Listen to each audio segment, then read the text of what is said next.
Hello, friends. I am actually... My son knows I'm filming. So this is Editing Brianna. Popping in to apologize about Bookmas. I did not upload, and I'm sorry. I'm catching up on editing, and I'm here filming today. Quite a few videos. My desk is actually... This is like two separate stacks of books. So it's double layered. This is for my 25 books for 2025. But I just wanted to pop in. Hey guys, my toddler and I are currently in my study. And I'm going to attempt to film a video. So the video that I'm trying to film today with my toddler is actually my favorite books of 2024. Because it is the end of the year. This video is going to have some honorable mentions. So I do have a list. But I started looking in my study and I was like, oh, I need to mention some of these books. Plus, I'm behind on reading this month. It's December, and with traveling, moving, and my books being boxed up, and some of them are still boxed up, it's just been crazy. And plus, I'm trying to get ready to start my podcast. I have a new camera, I have a mic, and there's just a lot of stuff going on. But 2024 has been a great reading year. It's the most books I've ever read. I'm currently at about 78 books, so that's so fun. Next year, my goal is 100. So let's go and get into some of these books. So some of them I don't have physically on me. They're in a box somewhere. And so my first one I have written down. I have a little piece of paper right here. So I'll kind of look at that. So A Court of Mist and Fury. That is the second book of the ACOTAR series. Loved that book. I ended up getting into a reading slump. I still have not finished the ACOTAR series, but I definitely got into a reading slump, so I'm not doing that again. I'm not going to be powering through because it's viral. But A Court of Mist and Fury was great. My jaw dropped in book 1, and book 2, I was like, oh.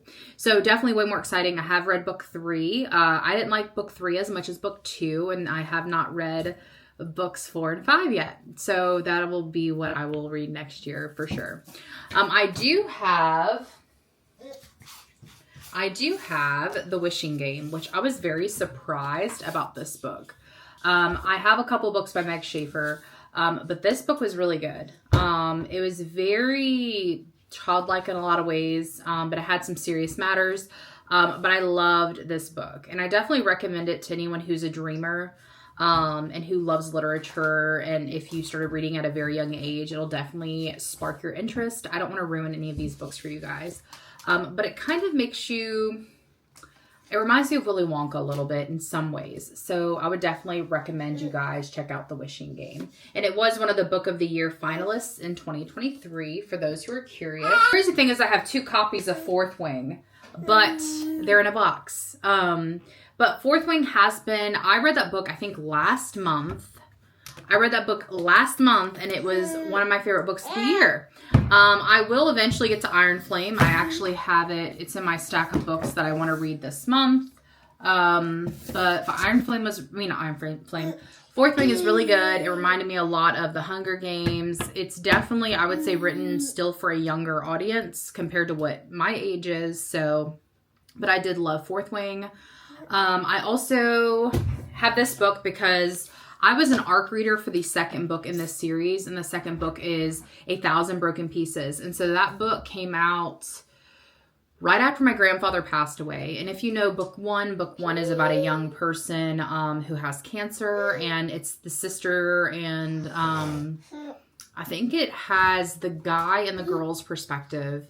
And then book 2 has the sister's perspective and dealing with grief. And during that time, I was grieving my grandfather's loss.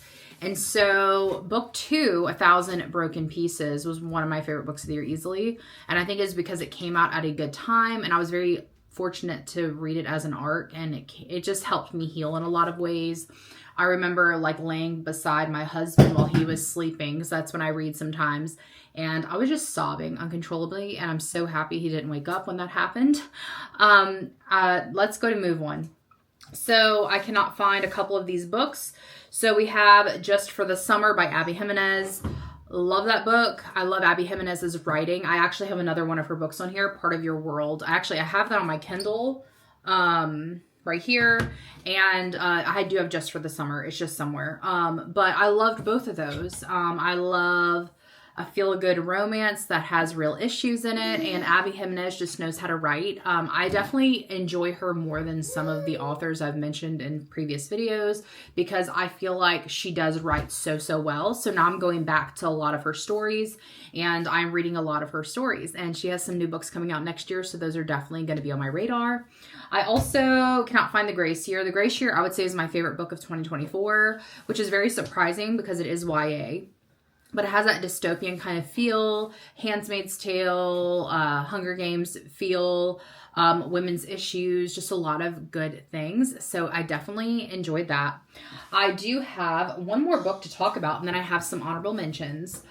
In 5 Years, I enjoyed this book a lot.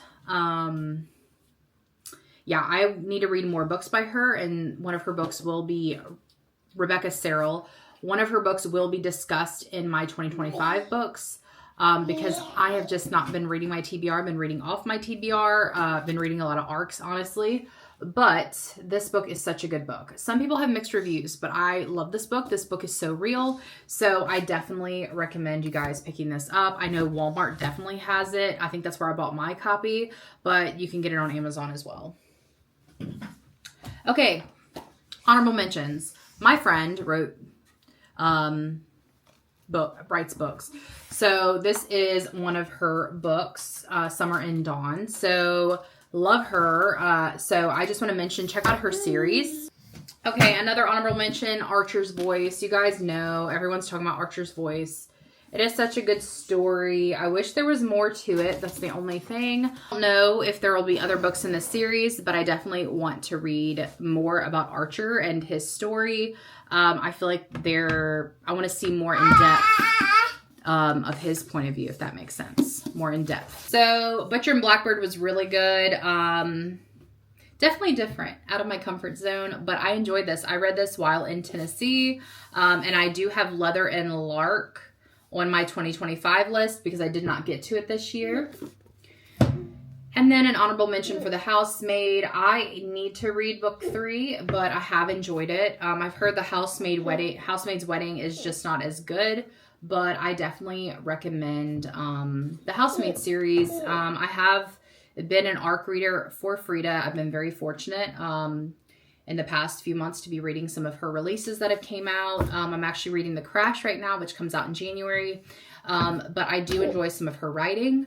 I am looking forward to seeing what she does as an author. And yeah, that is the video. Those are some books that I loved in 2024. Those are some books that I loved in 2024. I really do enjoy just reading and trying different authors. I had a lot of different authors, lots of different genres on this list, and I'm very surprised. It would be interesting to read like a horror, like a darker book. But I do enjoy my thrillers. I do enjoy my romances. So what are some of your favorite books from 2024? Comment them down below and make sure to like this video, and I'll see you guys real soon.